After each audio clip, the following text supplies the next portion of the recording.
ഇന്ന് മാതൃദിനമാണ്. എല്ലാവർക്കും ഹൃദയം നിറഞ്ഞ മാതൃദിനാശംസകൾ. അമ്മയുടെ സ്നേഹത്തിനും വാത്സല്യത്തിനും പകരം വയ്ക്കാൻ മറ്റൊന്നില്ല.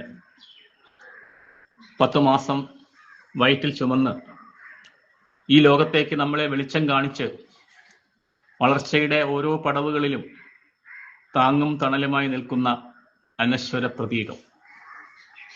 മനുഷ്യ ശരീരത്തിന് സഹിക്കാൻ പറ്റുന്ന പരമാവധി വേദന 45 ഡെൽ യൂണിറ്റ് എന്നാണ് ആരോഗ്യശാസ്ത്രം പറയുന്നത്. പക്ഷേ നൊന്തു പ്രസവിക്കുമ്പോൾ മാതാവ് സഹിക്കുന്ന വേദന ഇതിൻ്റെ എത്രയോ ഇരട്ടിയാണ്.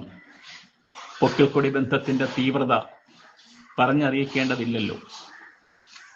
എല്ലാ വർഷവും മെയ് മാസത്തിലെ 2ാമത്തെ ആഴ്ചയിലെ ഞായറാഴ്ച മാതൃദിനമായി ലോകമെമ്പാടും ആഘോഷിക്കുന്നു. 1914 അമേരിക്കൻ വനിതയായ അന്ന ജാർവിസാണ് ഈ ദിനാഘോഷം ആരംഭിച്ചതെന്ന് പറയപ്പെടുന്നു. ജാർവിസ് തൻ്റെ അമ്മയെ ആദർശ ഗോപുരമായി കണക്കാക്കി അമ്മയുടെ മരണശേഷം തൻ്റെ ജീവിതം പൂർണ്ണമായും അമ്മയ്ക്കായി സമർപ്പിച്ചു. അന്ന അവിവാഹിതയായിരുന്നു. 1914 മെയ് മാസത്തിൽ എല്ലാ വർഷവും മാതൃദിനം ആഘോഷിക്കുമെന്ന് ഔദ്യോഗികമായി പ്രഖ്യാപിക്കുന്ന തരത്തിൽ അമേരിക്കൻ പാർലമെന്റ് ഉചിതമായ നിയമം പാസാക്കി. തുടർന്ന് എല്ലാ വർഷവും മെയ് മാസത്തിലെ 2ാമത്തെ ഞായറാഴ്ച മാതൃദിനമായി ആഘോഷിക്കാൻ തീരുമാനിച്ചു. ഇന്ത്യ ഉൾപ്പെടെ എല്ലാ രാജ്യങ്ങളും വലിയ ആഘോഷങ്ങളോടെയാണ് മാതൃദിനങ്ങൾക്ക് തുടക്കമിട്ടത്. അമ്മമാരോടുള്ള ആദരവും സ്നേഹവും പ്രകടിപ്പിക്കാൻ ഒരു പ്രത്യേക ദിനത്തിൻ്റെ ആവശ്യമില്ലെന്ന് നമുക്ക് ഏവർക്കും അറിയാം. എന്നും എപ്പോഴും അമ്മമാർ ആദരവ് അർഹിക്കുന്നവരാണ്. ലോകത്തിലെ ഒരു ബന്ധവും ചെറുതോ വലുതോ അല്ല.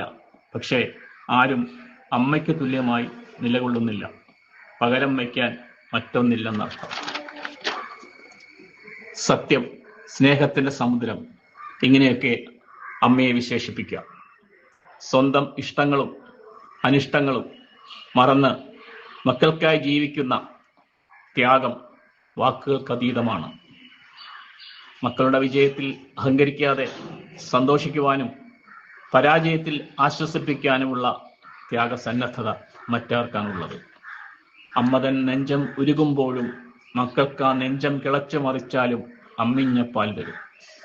താരാട്ട് പാടിയതും താലോലമാട്ടിയതും ഞാൻ ഉറങ്ങുന്ന നേരത്തെ കാവലായിരുന്നതും തീർത്താൻ തീരാത്ത കടമാണ്. Endless love, wisdom and support today and always. അതാണ് അമ്മ. അമ്മയല്ലാതൊരു ദൈവമുണ്ടോ? അതിലും വലിയൊരു കോവിലുണ്ടോ? കാലം മറയ്ക്കാത്ത ത്യാഗമല്ലേ, കാണപ്പെടുന്ന ദൈവമല്ലേ. ശ്രീകുമാരൻ നമ്പി സാറിൻ്റെ വരികളിൽ എല്ലാം അടങ്ങിയിട്ടുണ്ട്. നമ്മൾ രാജ്യത്തെയും ഭാഷയെയും മാതാവിനോട് ബന്ധിച്ചാണ് പറയുന്നത്. മാതൃരാജ്യം, മാതൃഭാഷ എന്നൊക്കെ. മിണ്ടിത്തുടങ്ങാൻ ശ്രമിക്കുന്ന പിഞ്ചിളം ചുണ്ടിന്മേൽ അമ്മിഞ്ഞ പാലോടൊപ്പം അമ്മയെന്നുള്ള 2 അക്ഷരമല്ലയോ സമ്മേളിച്ചിടുന്നതൊന്നാമതായി. മറ്റുള്ള ഭാഷകൾ കേവലം ധാത്രിമാർ, മർത്യനു പെറ്റമ്മ തൻ ഭാഷ തൻ. മാതാവിൻ വാത്സല്യ ദുഃഖം നുകർന്നാലേ പൈതങ്ങൾ പൂർണ്ണ വളർച്ച നേടും. മാതൃഭാഷയെയും അമ്മിഞ്ഞപ്പാലിനെയും അമ്മയെയും ഉദാഹരിക്കാൻ ഇതിലും വലിയ വരികൾ ആവശ്യമുണ്ടോ?